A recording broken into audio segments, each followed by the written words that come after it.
Hey boys and girls, so I've gotten pretty far. I've been working on doing just a simple rainbow pattern, and I'm getting really close to the top, and I want to show you what it can happen. I pulled my pencil or my shed stick out because it was getting a little difficult to weave, and when you start doing this by hand, you almost have to dig underneath to make sure that you are not going through the middle of a piece of yarn. And I'm going to see if I can kind of demonstrate, because that can be a tricky mistake if I can do that. So I'm just pulling that just to there, and it almost gets to where I'm going to go over, under. I've got to pull those unders almost up around my needle because it's hard to kind of get my needle. My needle isn't really that bendy, and we don't want to test the limits of bending it because it could break. But it becomes a little tricky as you get to the top, and that is typical, very, very typical. So now I'm going to go under, over, trying to get my needle there. This is where people make some simple mistakes, is at the very end, trying to get the pattern going and not going through the yarn. What has happened before, even in the middle, is somebody's woven something, and when they weave, if their needle goes like through the middle of the yarn, or you catch some of the yarn like this, if you can see this, where my needle is actually not under it, it's through the yarn. If you can avoid that, that can be a real headache. That's a tricky one to fix. That's something that really I probably need to help you fix. But it does help by just lifting those warps up. And I'm almost done here, and I just want to do this real quick to show you how tricky this can be, and then to show you how to take it off the loom. I'm trying to do this as fast as I can, but also not trying to make any mistakes here. It's best for your weave if you really weave all the way to the top. I have a lot of students that come up to me and say, am I done? When they're at this point where I am right now, and you really are pretty close. It's worth doing those extra passes to get all the way to the top. And see how tricky this is? It's just a couple of passes going back and forth. A couple of wefts, I guess you'd call them, going right to left. But I'm almost there. I tend to be, see how my needle just went right through that naturally, so I had to watch for that and push that down and make sure it doesn't do that. So when you get about here, see, I can't help it, I'm going to do one more, then you're really close to the top, and it's becoming even harder. But when you take it off the loom, it's going to look so much nicer if you've really gotten all the way to the top. Because it feels less firm, I guess. Okay, one more. This is it, I promise. I like it to look really full. And then I'm going to take it off the loom. Let's see here. Okay, that is officially it. That was not easy, so that's it. And I did a pretty decent job trying to keep it as square as possible. So now I've got all this extra. You really don't have to worry about it, but the first thing you do is take your needle off. Then if you have taped the top and bottoms, you want to pull that tape and off. Just tape, you can really pull off all tape. So I'm going to get it off here too.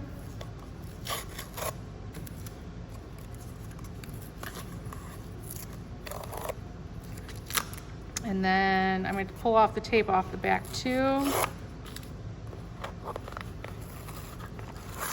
Like that. So now I've got my ends loose here. So I'm going to flip this over. On this end, I'm going to pull this off. On this end, you see how I knotted right here? That's pretty good. That's a pretty nice knot. If I wanted to, I could make another little knot to knot this off, just to make sure that it's really on there. Sometimes I like to take this, if it's long enough, put it through a needle, just to make sure that it's really attached. And I'm just gonna go underneath the next black one, like that, but I'm gonna hang on to this. See how it makes a little loop? Then I'm going to, take that end and pop that through. I just like to make sure things really aren't gonna come undone. Got that tied. Now this one, actually, had I left on the other side, those two could have been tied together. And actually, if you want to, you could tie those, and that could be the way it hangs later. So let me get this in the view there. So what I would want to do, actually, is if it's over here, you can either weave over to this side, or you can pull one out. I'm just going to pull one out, because it's best to end with both of these on the same side. I didn't check before I finished. And now I have these two, and these two can just be tied together like that. And then when you trim them kind of away from your loom like that. And see, I have all these little things that I can trim. I'm not going to worry about those really. I'd rather not, because sometimes you can cut someplace that you don't expect. So like while I cut that first one, I kind of don't mind the rest of these, because this is going to be the back, I think. So this just needs to be trimmed. Now I'm done. So all I have to do is take these and kind of push this down and pull off all of these little tabs. So you really just have to tie it off someplace. Even if you take it off the loom first, you can kind of see what needs to be tied. So you see that it's a little, you know, now it's soft, and now you see the loops down there. That's why you really want to go as far down as possible, because they kind of start spreading apart a little bit. And then this end, I'm going to just pull this off like that. So there, I've got my piece. Now if I want to, I decide which side's going to be the top, which one's going to be the bottom. I think I'm going to start with my rainbow at the top. So I can kind of push my loops up a little bit, and then you can get a stick. And I have a lot of natural sticks. Let's see, I've got one over here.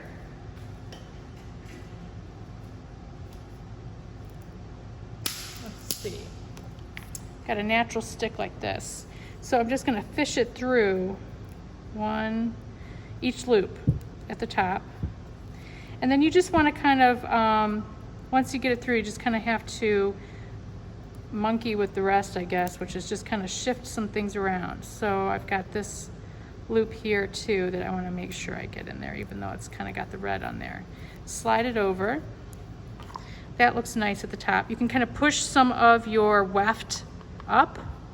And then for the bottom part, see, now this is the front. See how nice the front looks? If I really do want to trim some of these that are kind of going to show up on the other side, you can trim a couple that are close to the edges. Just make sure you're trimming up, that you're not trimming too close to your weave. You don't want to cut your weave. This one I can just kind of, if I wanted to, tape it down on the back too, so it doesn't show up on the front. So see how it's nice and like tight through here, but then it gets a little loose at the bottom? That's not a problem. You can kind of just loosen the whole thing up and stretch some of these. If you want to stick at the bottom, you can, but I don't think it's necessary. I'm going to kind of pull this down, just kind of like even it out a little bit. It's really up to you, but you can kind of fill in those loops, because it won't fall off the loops, since there aren't really holes there that can fall through. You can just kind of pull this down. And now you've made your first tapestry, if this is the first one. A tapestry is one where you're really trying to hide the warp, like we've done. And you can see I've got it tight up here, so I can kind of just keep loosening it down. And that's it. If I want to be able to hang it, I can take a piece of yarn and tie a little double knot, 1, 2, at least, nice and tight. Then bring it over here and kind of tie. You don't need a very big space at the top. This is kind of too long. There's my bit of purple for the rainbow. There. Okay, now it's ready to hang. Once you get it done though, the most important thing is always to put your name and class code on the back of it. And you do that with a piece of tape. So if you don't have tape, you just find some I'll get you some. Sometimes it's a good idea to write it with something like a Sharpie. You wouldn't believe how many people forget this step. And then put your class code. Take this piece of tape, put it on the back, and then we'll know it is yours. Okay. Any questions? Please, please ask me. Good job, everybody.